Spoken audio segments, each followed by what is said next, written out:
In May 1908, Asla Helgelien confirmed his worst fears.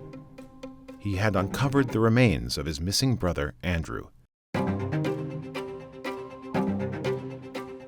His body had been dismembered and buried in the hog lot of the Gunness farm in Porte, Indiana.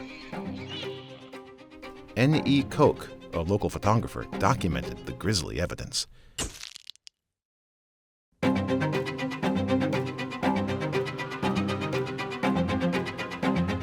Just a few weeks prior, the house on the Gunness farm had burned to the ground. Mystery began swirling even before the flames were extinguished. The bodies of Belle Gunness, the farm's owner, and her 3 adopted children were found in the rubble. Shockingly, the body of Gunness was missing its head.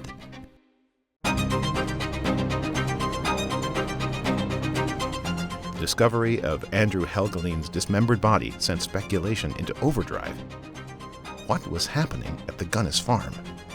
More searches turned up more bodies, dozens of them. A carnival atmosphere ensued. Some 15,000 people showed up. They came to watch LaPorte County Sheriff Albert Smutzer conduct this ghastly investigation up close.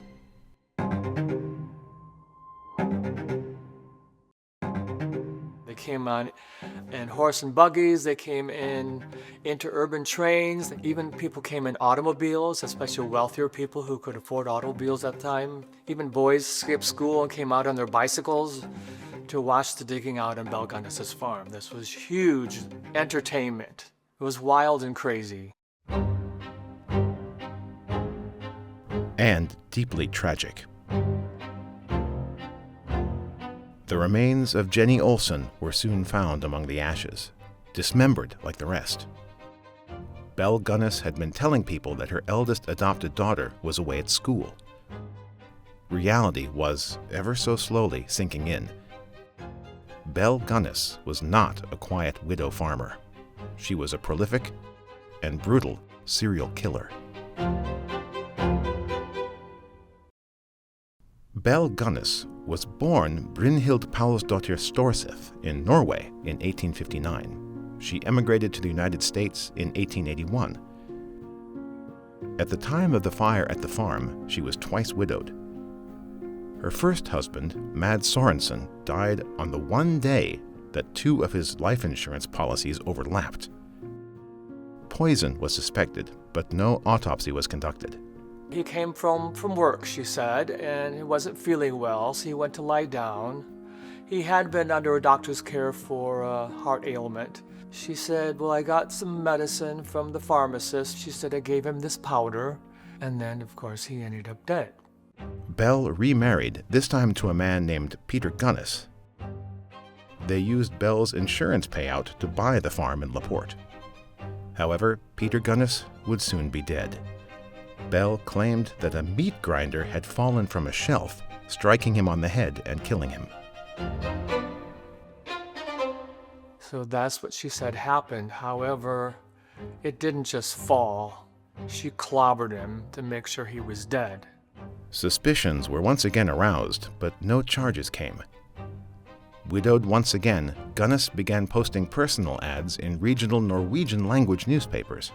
And the ad said, woman looking for a partner in nicely located farm, would like to have a partner and same. But there were stipulations. Sell everything you own, bring only cash, and don't tell anybody anything because this is a secret between the 2 of us.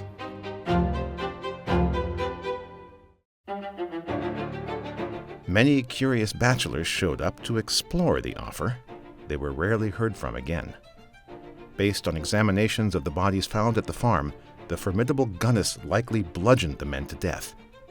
And she would cut them up into pieces. She cut off their heads, their arms, and their legs, and then she would put them into gunny sack with quicklime to help preserve them until she could find a time for burial. Gunness's greed and her ruthlessness seemed boundless. I figure she killed at least 21 people. She got an average of about $3,000 per person that came to the farm. And if you take all of them, I think she got at least $50,000 maybe altogether. So in today's money, she probably got at least $1 million. Her crime seemed clear, but one major Gunness mystery remained.